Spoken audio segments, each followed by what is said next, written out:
commence à prendre en considération une réalité, c'est que la dose de produit qu'on met en œuvre doit être adaptée à la végétation qu'on doit traiter, c'est ça. On perd beaucoup trop encore. Qu'elle doit être adaptée, en tout cas, elle peut être adaptée, oui, c'est les marges. Disons que le mode d'expression actuellement utilisé, on voit ses limites avec une dose qui est indépendante des conditions d'application. C'est pas, voilà, c'est pas le système idéal avec des objectifs de politique publique qui sont ce qu'ils sont. Voilà, c'est pas, on voit que des systèmes d'expression où la dose est adaptée en fonction des stades phénologiques, ça paraît plus cohérent dans ce souci-là. Alors après, il y a énormément de facteurs à prendre en compte, mais oui, il y a des marges de progrès. Bon, on l'a vu qui sont accessibles. Après, ils sont faisables. Après, il faut bien définir les conditions. Voilà. Et après, on voit qu'avec IRSTEA, ce qu'a expliqué Bernadette Ruel, c'est qu'on commence à avoir un banc qui est en train d'être préparé, qui va nous permettre effectivement des mesures objectives de la performance et de la qualité de la pulvérisation. Donc on va pouvoir raisonner sur des bases scientifiques. Oui, tout à fait. Donc, on s'était aperçu, donc, par exemple, qu'en début de végétation, il y avait seulement 20% du produit qui arrivait donc, sur la végétation.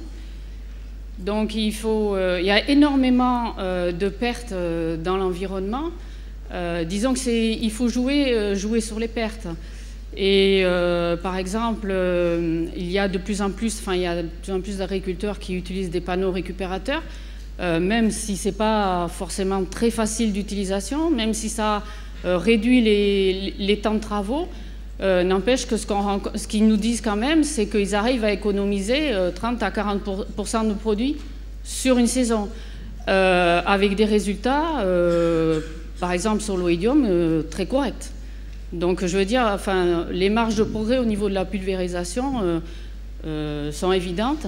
Et ce qu'on s'est rendu compte aussi au travers d'un projet européen, en fait, c'est que en termes de pratiques de pulvérisation, parfois les viticulteurs ne connaissent pas très bien le fonctionnement de leur pulvérisateur ou tout simplement aussi les pulvérisateurs, je crois il faut le dire aussi, ne fonctionnent pas très bien. Donc ça, il y a aussi pas mal de progrès, enfin des choses à faire dans le domaine de la formation par exemple. C'est évident, on doit être de meilleurs techniciens avant d'utiliser nos pulvérisateurs et bien les régler. Il y a une question salle ? Oui, s'il vous plaît, deux petites questions concernant les études que vous avez réalisées. Je suis là.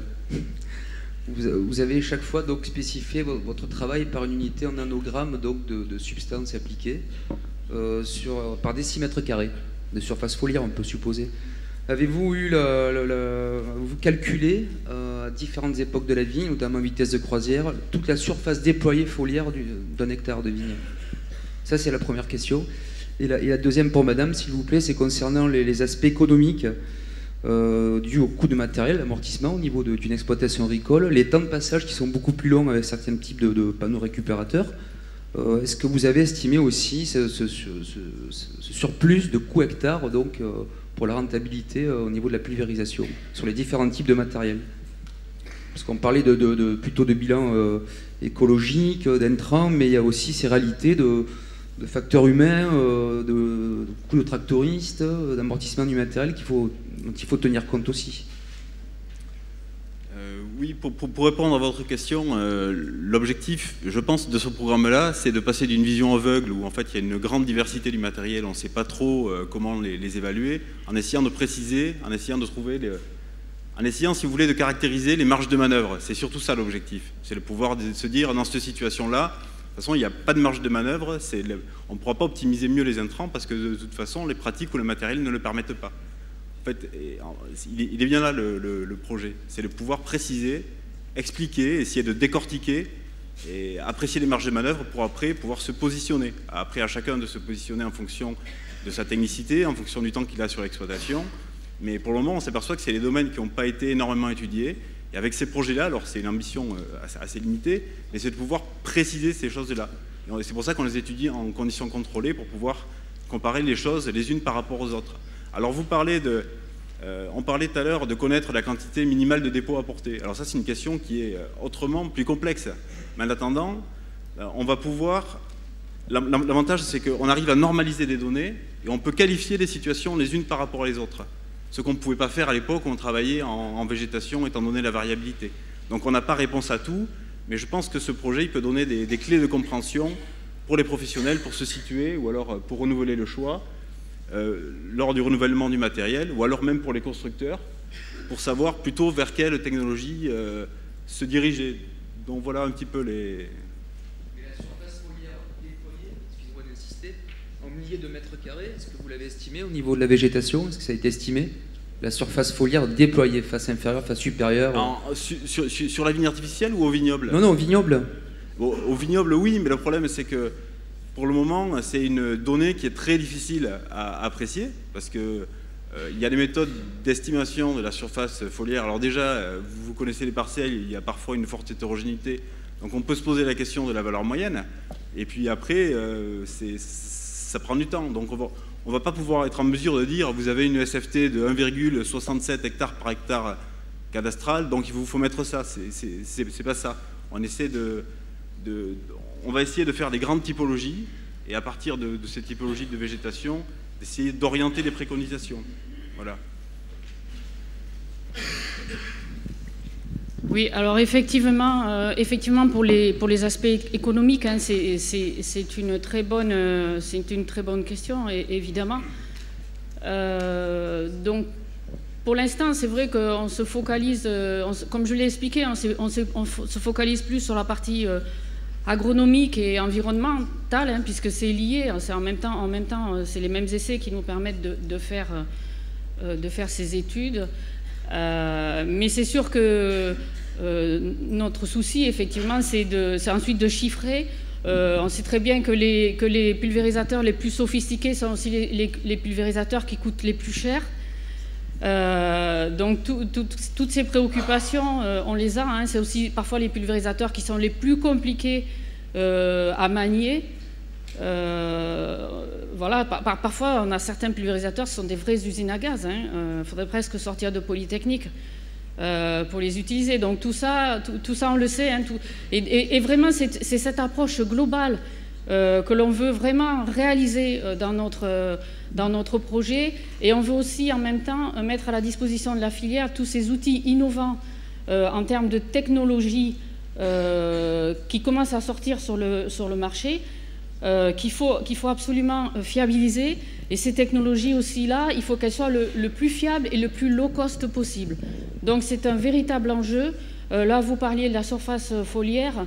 Bon, vous savez qu'il existe des outils qui permettent des capteurs embarqués qui permettent de mesurer ces surfaces foliaires. Bon, on va travailler aussi sur ces aspects-là de façon à vraiment mettre à la disposition des viticulteurs des outils qui soient fiables, si possible, et si possible pas chers, et qui leur permettent d'utiliser en toute sécurité le moins de produits possible. Et je dis en toute sécurité, pour moi c'est sécurité économique, c'est sécurité aussi en termes d'opérateurs, c'est sécurité aussi en termes d'environnement.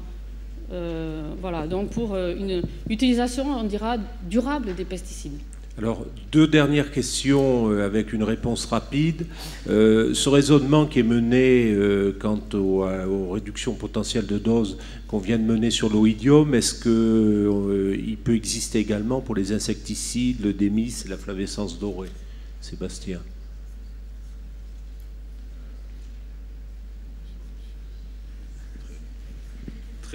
Très rapidement, oui, je pense qu'il y a des marges de progrès, mais sur les mêmes bases de raisonnement. D'accord. Donc c'est pas en cours d'examen encore de travaux, mais il y a travaille plutôt effectivement sur les fongicides, c'est notre étude de cas, mais je pense qu'il y a des perspectives d'optimisation. Et après, une autre question qui concerne plus directement, je pense, Bernadette et le banc d'essai. Quand aurons-nous les premiers résultats concernant les appareils qu'on utilise aujourd'hui en Languedoc-Roussillon, aéroconvecteurs, pneumatiques? Alors, face par face, ça a été rayé. Moi, je rajoute le canon, parce que dans un article d'essai de machinisme qu'on a eu dans Réussir-Vigne, j'étais très étonné de découvrir qu'il y avait quelqu'un qui traitait encore au canon dans les Charentes avec un tracteur Fendt. Et j'ai été très surpris en tant que languedocien. Donc, quand est-ce qu'on les aura, ces résultats? Pour répondre, on y travaille et on vous tiendra au courant Voilà.